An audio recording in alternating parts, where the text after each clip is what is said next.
नमस्कार बच्चों, आज मैं आप लोगों को कक्षा 10 की क्षितिज पाठ्यपुस्तक से उत्साह नामक कविता पढ़ाने जा रही हूँ, जिसके कवि हैं सूर्यकांत त्रिपाठी निराला। उत्साह नामक कविता में निराला जी बादल को आह्वान कर रहे हैं, यानी कि ये जो कविता है ये एक आह्वान गीत है। ठीक है। और एक और विशेषता ये है इस कविता की कि निराला जी का प्रिय विषय बादल है। बादल के माध्यम से वो समाज में क्रांति लाना चाहते हैं, या ये भी आप कह सकते हैं कि जो धरती पर जनजीवन है, जो ग्रीष्म ऋतु में गर्मी से तपता रहता है, बेचैन रहता है, व्याकुल रहता है, उसे भी बादल के आने से शीतलता मिलती है और गर्मी से मुक्ति मिलती है। तो चलिए हम लोग कविता स्टार्ट करते हैं। बादल गरजो, घेर घेर घोर गगन, धाराधर ओ, ललित ललित काले घुंघराले, बाल कल्पना कैसे पाले, विद्युत छवि उर्मे कवि, नव जीवन वाले, वज्र छिपा नूतन कविता, फिर भर दो बादल गरजो। देखिए कवि यहाँ पर बादल का आह्वान कर रहे हैं, बुला रहे हैं, पुकार रहे हैं, कह रहे हैं कि हे बादल, तुम आकाश में आकर के पूरी तरह से आच्छादित हो जाओ, छा जाओ, और आकाश में छाने के बाद गर्जना करो। घेर घेर घोर गगन, गगन आकाश, आकाश में आकर के घेर घेर करके पूरे चारों तरफ से घेर करके छा जाओ, और घोर गर्जना करो। धाराधर ओ, हे धाराधर, धाराधर बादल, हे बादल तुम आकाश में आकर के घोर गर्जना करो, चारों तरफ आकर के छा जाओ और घोर गर्जना करो। ललित ललित काले घुंघराले। अब देखिए कवि की कल्पना बादलों के लिए वो कर रहे हैं कि बादल कैसे प्रतीत होते हैं।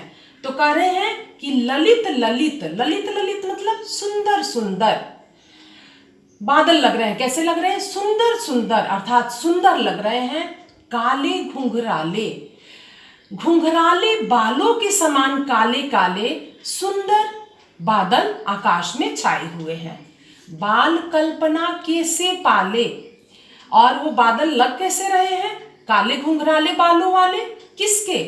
बाल कल्पना। बाल कल्पना ऐसा लग रहा है कि किसी बाल कल्पना से पोषित काले बादल आकाश में, सुंदर बादल आकाश में छाए हुए हैं। विद्युत छवि उर में, कवि कह रहे हैं कि बादलों के उर, उर मतलब होता है हृदय, तो बादलों के हृदय में विद्युत, बिजली, छवि, चमक, बिजली की चमक समाहित है। बादलों ने अपने हृदय में बिजली की चमक समाहित किया हुआ है। कवि नवजीवन वाले, अगली कल्पना कवि की बादल के लिए, कवि कह रहे हैं कि अर्थात ऐसा लग रहा है जैसे बादल कवि की नवीन कल्पना के समान प्रतीत हो रहे हैं। उनकी जिस प्रकार से कवियों की नवीन कल्पनाएं होती हैं, वैसे ही बादल भी नवजीवन प्रदान करने वाले हैं। जनजीवन, धरती पर रहने वाले जीव जंतुओं के लिए नवजीवन प्रदान करने वाले हैं। जिस प्रकार से कवि अपनी कविता के माध्यम से, अपनी कोमल कल्पनाओं के माध्यम से जनजीवन में नवीन संचार करता है, वैसे ही बादल भी अपनी वर्षा के माध्यम से धरती के लोगों को नवजीवन प्रदान करता है। वज्र छिपा नूतन कविता, वज्र छिपा, बादलों में वज्र किसी कठोरता छिपी रहती है, अर्थात जब बादल गर्जना करते हैं उस चीज का कल्पना कर रहे हैं। कवि कह रहे हैं कि बादलों के अंदर वज्र जैसी कठोरता भी छिपी हुई है और शक्ति छिपी है, और इसी के साथ साथ नूतन कविता, बादल नूतन कविता का भी संचार करते हैं।